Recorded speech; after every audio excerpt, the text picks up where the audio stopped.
বাংলাদেশের শেখ হাসিনা ভার্সেস ছাত্র সম্প্রদায়ের দ্বন্দ্বের কথা তো ইতিমধ্যেই ভাইরাল হয়েছে, কিন্তু চলুন না একটু সহজ কথায় বোঝার চেষ্টা করি যে কেন হঠাৎ করে এই গৃহযুদ্ধ বেঁধে গেল। যে বাংলাদেশের পুলিশ গত কয়েক সপ্তাহে প্রোটেস্টারদের মাঝ রাস্তায় গুলি চালিয়ে স্টুডেন্টদের গাড়ি চাপা দিয়ে মেরে ফেলে। দেখুন এই দৃশ্যটা, এটা কোনো রেস্কিউ অপারেশন চলছে না।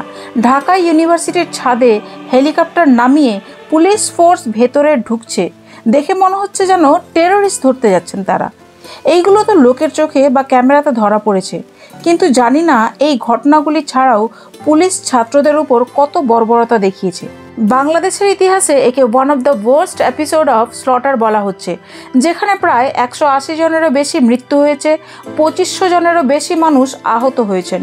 কিন্তু এই সংখ্যাগুলি অফিসিয়াল খাতায় রয়েছে মাত্র। আনঅফিসিয়ালি জানি না এর সংখ্যা আরও কত বেশি হবে, কারণ বাংলাদেশ সরকার সেখানে সময়ে অসময়ে ইন্টারনেট পর্যন্ত বন্ধ করে দেয়, যাতে ইনফরমেশন বা ভিডিও লিক আউট না হয়।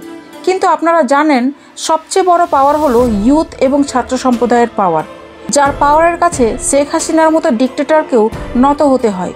আজকে যে কয়েকটি পয়েন্টের দ্বারা আমরা ঘটনাটিকে সহজভাবে বোঝার চেষ্টা করব তা হলো: নাম্বার 1, হঠাৎ করে কেন বাংলাদেশে এত বড় যুদ্ধ বেঁধে যায়।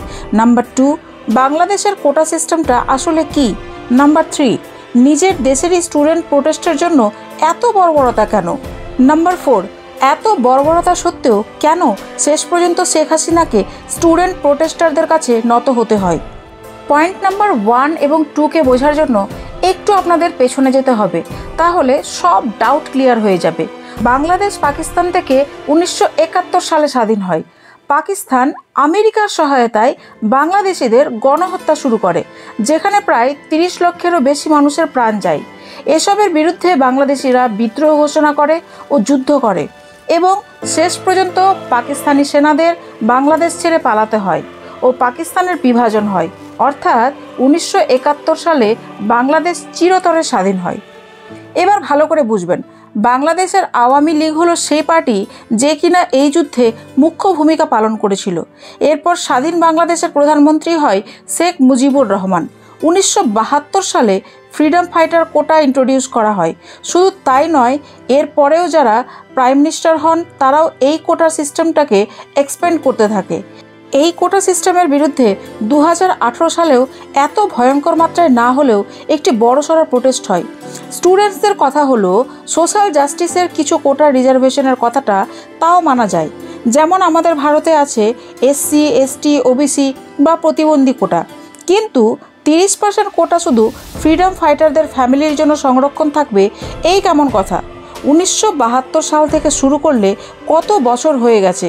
ফ্রিডম ফাইটারদের ছেলের ছেলে বা তারও ছেলে হয়তো এই কোটার আওতায় এতদিন ধরে চাকরি করছে, বাট আর কতদিন। তাছাড়া সেই মুক্তিযুদ্ধে অলমোস্ট সব বাংলাদেশিরাই ভাগ নিয়েছিল। তাহলে এটাকে ডিসাইড করবে যে যুদ্ধে কে ভাগ নিয়েছিল আর কে নয়? সরকার কিসের ভিত্তিতে এই বিভাজন করছে? আসলে ব্যাপারটা হলো, কথায় আছে না গোড়াই গলত, সেই ঠিক এই রকমের।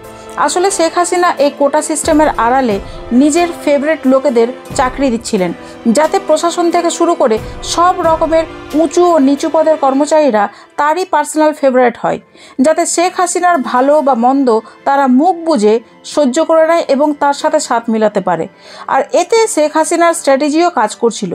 দেখুন না কেমন করে 2018 সাল থেকে এই বিবাদ চললেও শেখ হাসিনা একচেটিয়া রাজত্ব করছে। আশা করি পয়েন্ট নাম্বার 1 এবং পয়েন্ট নাম্বার 2 ক্লিয়ার হয়ে গেছে। এবার আসি পয়েন্ট নাম্বার 3তে, যে কেন তারা এই কোটা সিস্টেমের বিরুদ্ধে এত বর্বরতা দেখাচ্ছে। কেন দেখাবে না বলুন তো? বাংলাদেশে 100-এর মধ্যে 56%-এ রয়েছে বিভিন্ন ধরনের কোটা, যেমন 10%-এ রয়েছে women's reservation, 10% different district base, 5% ethnic minorities, 1% with disabilities and ট্রান্সজেন্ডারদের জন্য। এইগুলিকে মিলিয়ে টোটাল হয় 26%, প্লাস 30% ফ্রিডম ফাইটারদের কোটা, মানে 56%। অলরেডি চলে গেল 56%, অর্থাৎ বাঁচলো মাত্র 44%। তার মানে মাত্র 44% মানুষ মেরিটের ভিত্তিতে চাকরি পাবে। ভাবুন তো ব্যাপারটা। জানি আপনাদেরও রাগ হচ্ছে। স্টুডেন্টসদের কথা হলো, সংবিধানে ফ্রিডম ফাইটারদের কোটা আছে, কিন্তু তার নাতি পোতাদের দেওয়া কোন দিক থেকে যুক্তিযুক্ত? বাকি রিজার্ভেশন কোটার প্রতি স্টুডেন্টসদের কোনো প্রবলেম নেই, শুধুমাত্র 30% ফ্রিডম ফাইটার কোটায় তারা রিফর্ম চাইছিল। এবার দেখুন শেখ হাসিনার পলিটিক্যাল দাউপেচ। 2018 সালের স্টুডেন্ট প্রোটেস্ট দেখে শেখ হাসিনা একটি এক্সিকিউটিভ অর্ডারের সহায়তায় পুরো কোটা সিস্টেমকেই রদ করে দেয়। আলাদা আলাদা কমিটি বসায় ও বিভিন্ন রকমের ডিসকাশনের পর 2020-তে সিদ্ধান্ত নেওয়া হয় যে এই কোটা সিস্টেমকে তুলে দেওয়া হলো। কিন্তু এখানেই দাউপেচ দেখুন, শেখ হাসিনার এই অর্ডারের উপর বাংলাদেশ হাই কমিশনের উপর একটি আপিল ফাইল করা হয় যে শেখ হাসিনার এই এক্সিকিউটিভ অর্ডারটাই হলো পুরোপুরি ইল্লিগাল, একে কোনোভাবেই মেনে নেওয়া যায় না। এরপর কি হয় বলুন তো? 5 জুন 2024 মানে কিছুদিন আগেই বাংলাদেশ হাইকোর্ট তার ডিসিশন শোনায় ও শেখ হাসিনার এক্সিকিউটিভ অর্ডারকেই রিভার্স করে দেয় আর এই 30% কোটা সিস্টেমকে আবার পুনরায় নিয়ে আসে। একবার জাস্ট ভাবুন, অর্ডারও পাস হতে দেরি নেই, তার বিরুদ্ধে আপিল করতেও দেরি নেই, জাস্ট ইউথকে বোকা বানিয়ে মুখ বন্ধ করার চেষ্টা চলছিল। বাট ছাত্র সমাজ এত বোকা নয়, যখন তারা দেখে যে রক্ষকই ভক্ষক, তখন তারা কোনো পথ না পেয়ে নিজের অধিকারের জন্য প্রাণ হাতে নিয়ে আন্দোলনে নামে। কিন্তু প্রশ্ন হতে পারে যে হাইকোর্ট ডিসিশন দিলে এতে শেখ হাসিনা কী করবে? আপনাদের তো আগেই বলেছি, বাংলাদেশের সব কিছু শেখ হাসিনার পকেটে। আর কিছু দেশের মতোই এই দেশেও বিদ্রোহকারী ছাত্র সমাজকে সন্ত্রাসবাদী বা রাজাকার বলে সম্বোধন করা হয়। স্টুডেন্টসরা প্রথমে ইউনিভার্সিটিতে ধর্ণা দেয়, তারপর 7 জুলাই প্রোটেস্টাররা নেশন ওয়াইড ব্লক শুরু করে দেয়, যেমন রাস্তা ব্লক করা, রেল লাইন ব্লক করা ইত্যাদি ইত্যাদি। বাট পিসফুলি তারা এই প্রোটেস্ট করছিল, কিন্তু প্রশাসন তাদের এই পিসফুলি প্রোটেস্টকে আর পিসফুল থাকতে দেয় না।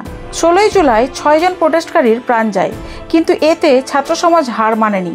এরপর পুলিশ লাঠিচার্জ করে, গুলি ছোড়ে, টিয়ার গ্যাসের প্রয়োগ করে, এমনকি ঢাকা ইউনিভার্সিটির ভেতরে ঢুকে ছাত্রদেরকে মারাও হয়। এতেও যখন তাদের মন ভরে না, তখন শেখ হাসিনা 18 জুলাই ইন্টারনেট শাটডাউন করার আদেশ দেন। দেশে কমপ্লিট কারফিউ ঘোষণা করেন, যাতে গ্রাউন্ড রিপোর্টিং করে সেখানকার ডেথ নাম্বার বা বর্বরতাকে ক্যামেরাবন্দি না করা যায়। কিন্তু শেষ পর্যন্ত ছাত্র সমাজ যখন করব অথবা মরব অ্যাটিটিউড নিয়ে আসে, তখন শেখ হাসিনাকে হার মানতেই হয়। এই কোটা সিস্টেমের জন্য সুপ্রিম কোর্টের যে রায়টি 7 অগস্টে হওয়ার কথা ছিল, সেটিকে প্রিপোন করা হয় ও 21 জুলাই রায় আসে, যেখানে পুরো কোটা সিস্টেমটাকে বদলে ফেলা হয়, যেটি 56% থেকে কমিয়ে মাত্র 7%-এ আনা হয়, যেখানে 5% ফ্রিডম ফাইটার্সদের জন্য, 1% এথনিক মাইনরিটিসদের জন্য এবং 1% ডিসেবল ও ট্রান্সজেন্ডারদের জন্য রাখা হয়। এই হলো ছাত্র সমাজের পাওয়ার। কিন্তু আমার জানি না, একটা প্রশ্ন বড় কষ্টের সাথে বারবার মনে আসছে যে যারা এই কোটা সিস্টেমকে বদলানোর জন্য প্রাণ দিল, তাদেরকে তো আমরা আর কখনো ফিরে পাবো না। বাট তাদেরকে আমার মনে হয় এই 5% ফ্রিডম ফাইটারদের কোটায় জায়গা দিলে ভালো হতো, কারণ তারাও এক প্রকারের মুক্তিযোদ্ধা।